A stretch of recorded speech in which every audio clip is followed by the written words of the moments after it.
Let's wake up, America. It's time to vote. Are you prepared?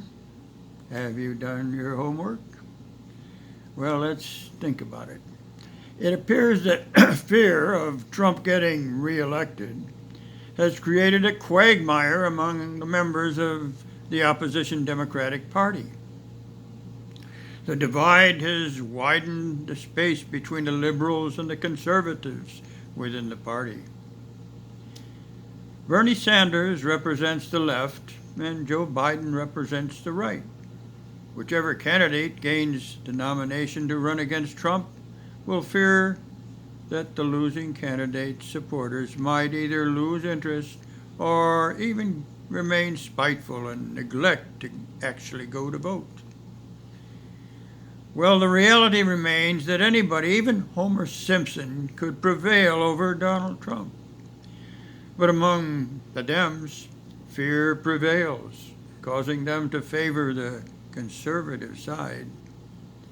In spite of the fact that most would probably prefer the more substantial reforms proposed by the likes of Elizabeth Warren and Bernie in order to defeat Trump. However, fortunately for the Democrats, or unfortunately, the recent collapse of the stock market caused the coronavirus epidemic that has left Trump with hardly a limb to hang on for the present. The Dems have little to fear. Trump's bragging, demagogic behavior, lies, hypocrisies will have left him hanging naked in the wind that flows incessantly from his mouth. All his little Trumpites and Republican senators may soon be observed running for the hills. But this is only March, and the election is quite a while away. We got time to prepare. Well, and as the wind blows recently, Trump has much to hide from. When the virus hit us during the first weeks, in spite of warnings from doctors and his own staff, he originally told the public it's only a Democratic hoax. Later, when things became more serious, he said, "Don't worry, I have it tremendously under control." Following that, he said, "Anyone that wants a test can get one." Totally untrue. When asked by a reporter if he felt any responsibility for his misstatements and slow response to the onset of the virus attack, he replied, "I have no responsibility." Later, when a reporter asked how he rated himself on his response to the virus, he said, out of a scale of 10, a 10. Well, the fear factor is, of course, enhanced by the general perception that Americans seem to value and vote for the more short-term market profits rather than for the more long-term advances in health and education, and the needs exposed by Bernie. And fear involves the public's general understanding of the word socialism, which is intrinsically associated with Bernie Sanders' campaign. The word itself brings forth memories of Hitler's National Socialism, Stalin and Mao's Communism, or Fidel Castro, so on. Most have forgotten or died since the esteemed journalist Walter Cronkite once warned us that we must find a middle ground between capitalism and communism or socialism. That middle ground is suffering today.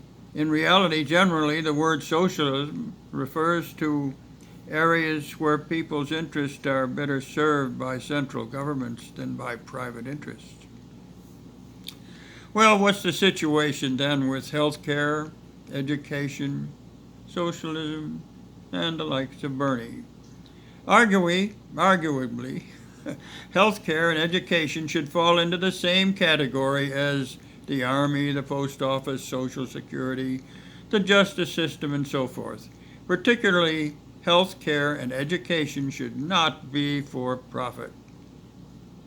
Private hospitals and schools should be run as nonprofit organizations, as many charitable organizations are. They should not be corporations seeking profits for their stockholders or excessive salaries for their executives. Talk about socialism. Those familiar with history might remember Franklin Roosevelt. He basically saved us from the Great Depression in the 30s. Government spending exceeded anything from the past or future. Taxes on the rich were set at 90%. Roosevelt's socialist work programs, plus World War II, put our economy back on track. Should we not smell something familiar here? At present, we have a stock market collapse, a virus pandemic, and President Trump just announced that we are at war with the virus. Perhaps now, shouldn't we take a better look at Bernie's socialism? Thank you. It's still being produced from a letter I wrote May 3rd or so back in March of 2020. And today it's ringing truer and truer, so I just thought I'd reproduce. Hope you're listening. Hope you get prepared. Election's now only a month away, and we got to do a lot of homework. So get at it. Good luck. Bye for now.